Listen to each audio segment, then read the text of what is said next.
जय श्री माताजी। मी रवी उत्तमराव मानेकर, नांदेड या शहरात राहतो। मी 6 वर्षापासून सहयोग करतो। या 6 वर्षामध्ये मला अनेक सहयोगी भेटले बाहेरगावचे, त्यांच्यासोबत ध्यान करण्याचा अनुभव आला, छान अनुभव आला। या गेल्या 2024 मध्ये आम्हाला एका दादाने डोंगरवाड्या येथे घेऊन गेले। तेथे सहसाचा फार छान अनुभव आला। मग माझ्यामध्ये काय निगेटिव्हिटी घुसली होती ते मला माहीत नाही। तिथं मी फार निगेटिव्ह झालो आणि माझ्या मनामध्ये त्या जागेबद्दल आणि तिथं जे ज्येष्ठ सहयोगी पांचाळ काका होते त्यांच्याबद्दल फार मोठा गैरसमज निर्माण झाला। तिथून नांदेडला आल्यानंतर परत माझ्या संपर्कात जे सहयोगी ताई दादा होते त्यांना पण मी निगेटिव्ह करण्याचा प्रयत्न केला। बरेच याच्यामध्ये मी सक्सेस झालो। मग एक दोन महिन्यामध्ये एक दुसरे दादा भेटले। त्यांचा प्रोग्राम झाला एका छोट्या खेड्यामध्ये। ते दादा त्या प्रोग्राम अटेंड करून आले पांचाळ काकाचा। मग त्यानं माझ्या मनातले गैरसमज दूर केले। त्या भयानं माझ्या मनातले गैरसमज दूर झाल्यानं त्या रात्रीपासूनच मी 3 वेळेचं मीठ पाणी करायला चालू केलो। कंटिन्यू मी 8 दिवस 3 वेळेचं मीठ पाणी केलं। फार सहसावर अनुभूती छान आली। त्यानंतर मी 6 वेळेचं केलं 8 दिवस। त्यानंतर मी 9 वेळेचं 8 वेळेचं मीठ पाणी केलं। त्यानंतर दुसरे एक दादा भेटले। ते सांगितले की आपल्याला ह्या ठिकाणी जायचं एका खेड्यात, तिथं पांचाळ काकाचा प्रोग्राम आहे, येता का? मी म्हणलं हो सर। मला पण दुसऱ्या भयानं सांगितले। मी तेव्हापासून मी करायला चालू झालो।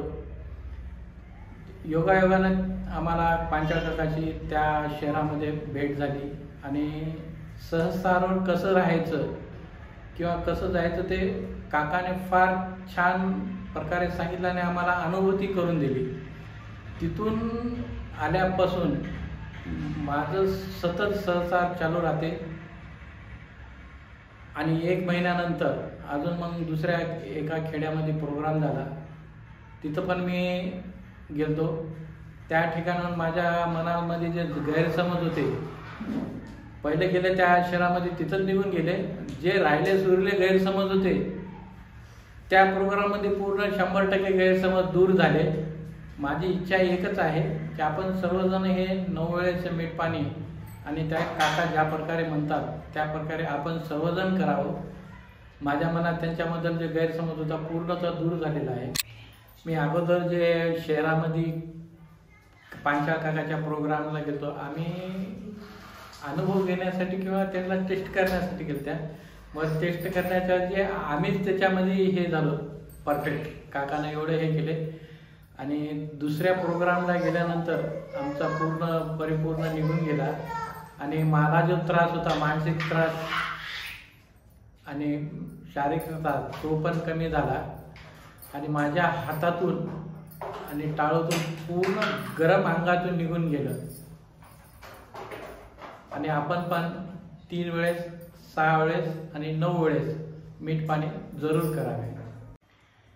हे मीठ पाणी करते वेळेस आपल्याला थोडासा त्रास होऊ शकतो, चक्कर होऊ शकते, कमजोरीपणा वाटू शकतो। त्यावेळेस आपण एकच करायचं, गुळाचा खडा पाण्यामध्ये टाकून आपण ते पाणी प्यायचं आणि घाबरायचं नाही आहे, काहीच होत नाही। आपल्याला फार झोप पण येऊ शकते, त्याच्याने ह्याला घाबरून काही जायचं नाही आहे। हे फार छानच आहे। जय श्री राम।